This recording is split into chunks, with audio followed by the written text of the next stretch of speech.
La scène politique camerounaise est en pleine effervescence alors que se profile l'élection présidentielle de 2025. Au centre des débats, une question suscite de vives controverses. Maurice Kamto pourra-t-il se présenter à cette échéance cruciale? Deux professeurs de renom, figures respectées du paysage académique et politique, s'affrontent sur le sujet dans un duel d'arguments qui captive l'opinion publique.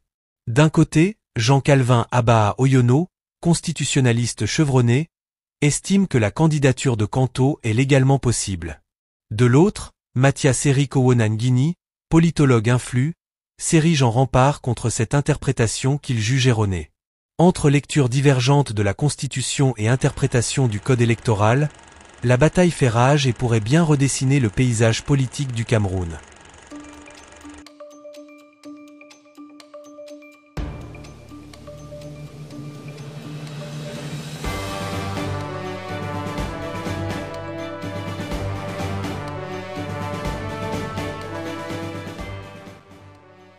La Constitution camerounaise et le Code électoral constituent les textes fondamentaux qui encadrent le processus électoral.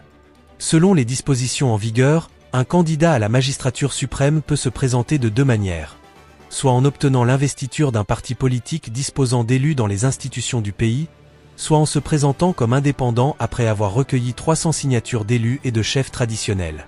Or, le MRC, le parti de Maurice Kamto, ne compte actuellement aucun élu au sein des institutions, ce qui complique considérablement la situation de son leader.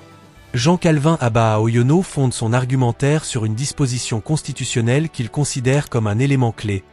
L'article 15 de la Constitution stipule que tout mandat impératif est nul.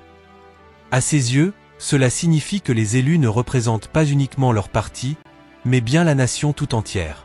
Cette interprétation lui permet de soutenir que Maurice Kamto, bien qu'étant issu d'un parti sans élus, pourrait tout de même solliciter des signatures auprès de parlementaires ou de chefs traditionnels affiliés à d'autres formations politiques. Cette analyse repose sur une conception élargie du rôle des élus, les plaçant au-delà des logiques partisanes pour les inscrire dans une représentation nationale globale. Vous êtes sur CTV. Vous êtes sur CTV. Cependant, cette vision est loin de faire l'unanimité. Mathias Eric Owonangini réfute vigoureusement cette lecture et apporte un éclairage différent sur l'article 15. Pour lui, cette disposition ne concerne que les députés et ne saurait être appliquée à l'ensemble du processus électoral. Il soutient que les règles en vigueur sont claires. Un candidat ne peut se présenter sans l'appui d'un parti représenté dans les institutions ou sans remplir les conditions strictes imposées aux indépendants. En l'absence de députés, de sénateurs ou de maires affiliés au MRC, Maurice Kamto se retrouve dans une impasse. De plus, Owonangini insiste sur le fait que la situation juridique du MRC pose problème. Depuis les contestations post-électorales de 2018, plusieurs cadres du parti ont été arrêtés, d'autres ont été contraints à l'exil, et les activités de la formation politique ont été fortement entravées.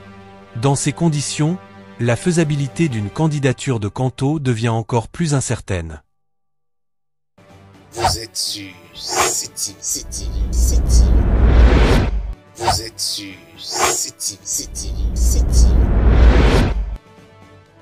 Le débat entre les deux universitaires ne se limite pas à une simple querelle d'interprétation juridique.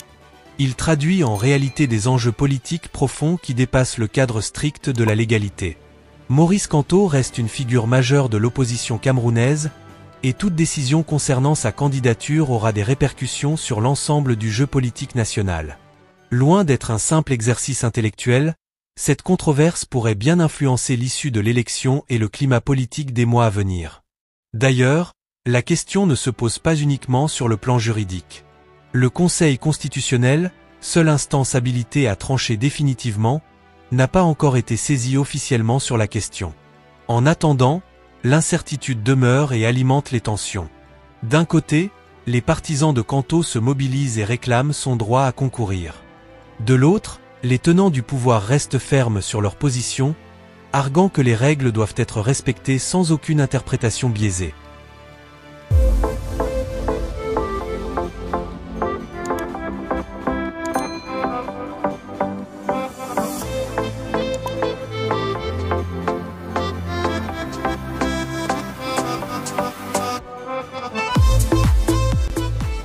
Dans cette atmosphère électrique, Maurice Kamto ne reste pas silencieux.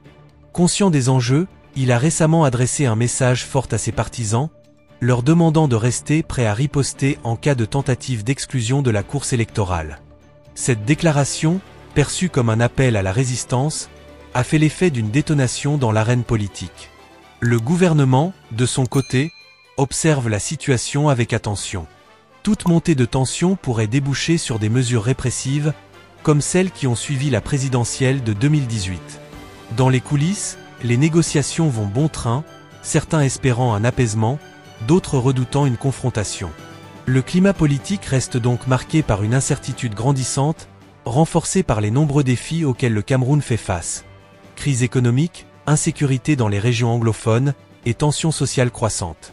Si cette situation nous apprend une chose, c'est que la politique camerounaise est loin d'être un long fleuve tranquille.